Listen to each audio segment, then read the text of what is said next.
A Big Dig is part of a large landscape survey trying to understand the transition from prehistory to history. So we're looking at the indigenous population here in the end of the Iron Age, and to see exactly what happens to them when the Romans arrive, how Roman they become, how do they react to being part of a larger empire, what sort of new goods are they using, how religion changes, how settlement changes, all those really sort of critical things we're trying to understand about empire building and being part of a larger world. This year we've moved down from our previous site onto an area where we thought that the settlement would be of this period. So we found on the hillside here, we found earlier Iron Age settlement and the Bronze Age and Neolithic settlement, later Iron Age settlement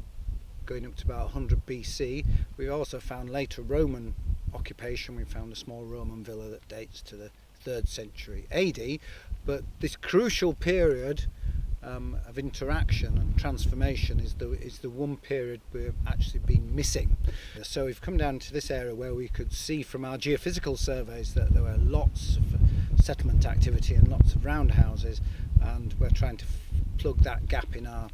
timeline. This year we've really hit upon the major late Iron Age settlements. So we've got about, in the 2 excavated trenches, we've got 15 roundhouses, and the area that we're investigating, if you sort of multiply that from the whole zone that's been looked at under the geophysical surveys, we've probably got somewhere between 100 and 200 roundhouses, which makes this one of the largest open area settlements for the period. If you think of this area as being sort of almost like a mini town, this is where a large slice of society is living at the time the Romans arrived. So for us, this is really our major discovery, because it's one thing to find where they were burying their dead and where their religion was carried on, but to find out where they were living, we can better understand them, the sort of things that they're eating, the everyday activities that they're conducting, and we can try and piece together our understanding of what life was like here at the moment the Romans arrived.